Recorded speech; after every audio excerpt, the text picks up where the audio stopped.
The Steelers have lost their last 7 playoff games, 6 of them by multiple scores. They also lose for the first time in their last 24 Monday Night Football games. They had not lost since all the way back in 1992. As for Aaron Rodgers, he falls to 11-11 in his playoff career.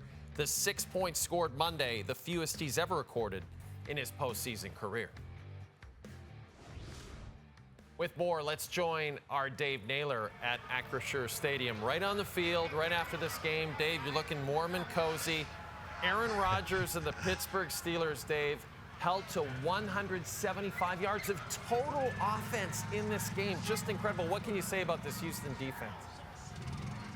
Houston defense is exactly as advertised and exactly what I remember the last time I saw them, Jay, in Houston back in November when they took apart the Buffalo Bills. Looked very similar. And look, yeah, there are all kinds of things that they did that took away what the Pittsburgh Steelers do. Pittsburgh ordinarily, over half of their targets on the season went to DK Metcalf. They only went to him 5 times tonight. He has just 2 catches. We know that as a passing offense, the staple for Pittsburgh is throwing to the running backs. Last week against Baltimore, they completed 13 passes. Tonight, that number was 5. 63 yards rushing on the game. I think one of the things we thought Pittsburgh might have an advantage, perhaps, rushing the football. They were completely outclassed in that regard as well. And, you know, maybe the biggest difference in terms of the game for the teams, 2 of 14 on third down. I mean, you're not going to win many football games that way. And I think what you saw happen over the course of the game was Aaron Rodgers' patience start to wane. That he started to believe, or started not to believe, that they were going to be able to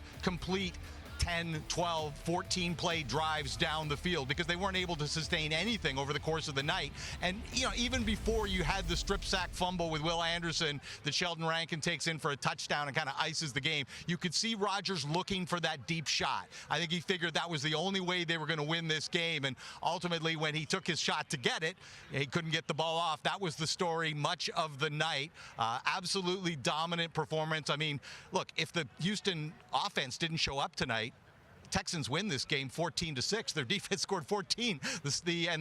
And of course the Steelers with just a couple of field goals. Dave, for a game that was so tight through 3 quarters, this one came with a few surprises, didn't it? Yeah, it sure did. And it was really started with the ball security with C.J. Stroud. I mean, C.J. Stroud did not lose a fumble all season. You know, he lost 2 in the first half.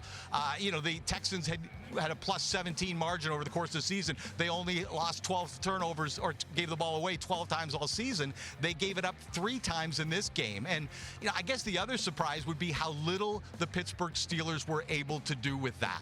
3 turnovers, they converted into 27 yards of offense. 27 yards of offense off of 3 turnovers and 1 field goal. I think, you know, it was pretty clear that Houston was the more talented team in this game.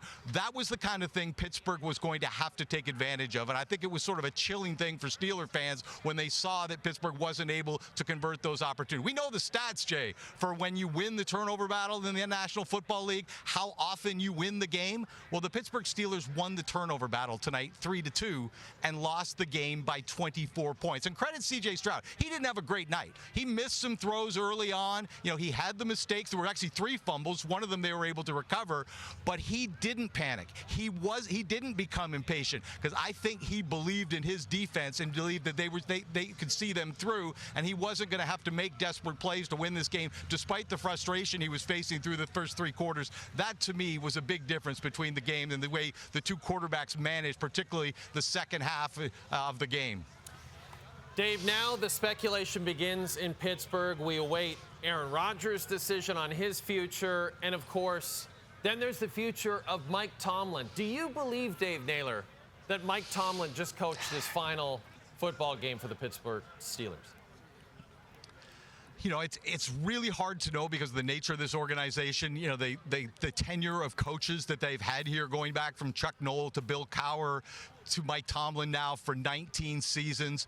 But you wonder when you think about the fallout from what happened here 8 days ago when John Harbaugh, a very successful coach, Super Bowl winning coach like Mike Tomlin, and yet the frustration was building and building. And of course, in Tomlin's case now, that's 7 consecutive losses in the postseason. That's, you know, teams that are good enough to reach the playoffs, which is not easy in the National Football League, and you get here and you've lost 7 consecutive times.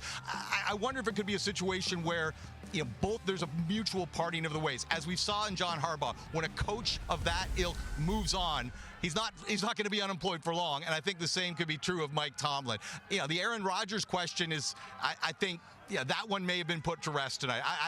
Look, this game wasn't on Aaron Rodgers. He had pressure in his face all night. I don't think there's many quarterbacks that could have handled what he faced tonight. But I think off of this game and the boos that were cascading on the offense through much of the evening here, I think it would be tough to see a return for Aaron Rodgers. But Mike Tomlin, my gut says he'll be back, but I certainly, after what we saw with John Harbaugh, would not be surprised at all if there's a mutual parting of the ways here and he's coaching somewhere else in the National Football League next year. Dave, you were in Jacksonville for the Bills win on Sunday. Now you will head to Denver. The Bills will face the Broncos this Saturday in the divisional round. You also saw, as we all did, Josh Allen get banged up all over the field on Sunday.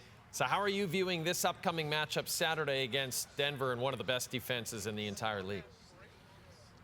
Well, I think, the fact that the Bills just played a very good defense, and that was one of those games, I don't know if I've ever watched a football game in my life where I had less sense of who was going to win it through the course of the game. There was really no sense where anybody owned the momentum for very long. I think that's going to be maybe very similar with Denver because of their defense. Now, the Bills, when they faced an elite defense in the Houston Texans this year, had all kinds of trouble. They had some trouble also when they faced pressure against the Atlanta Falcons. What have they learned from those games where they couldn't protect Josh Allen? He took 40 sacks this year. I think they've got to take what they've learned from the regular season, apply it to that game. And look, we know that Josh Allen can will a team to get 25, to get 24, 27, 30 points. We saw that in Jacksonville. And that's good. If he can do that again and the Bills can protect him, I think they have a shot to win in Denver.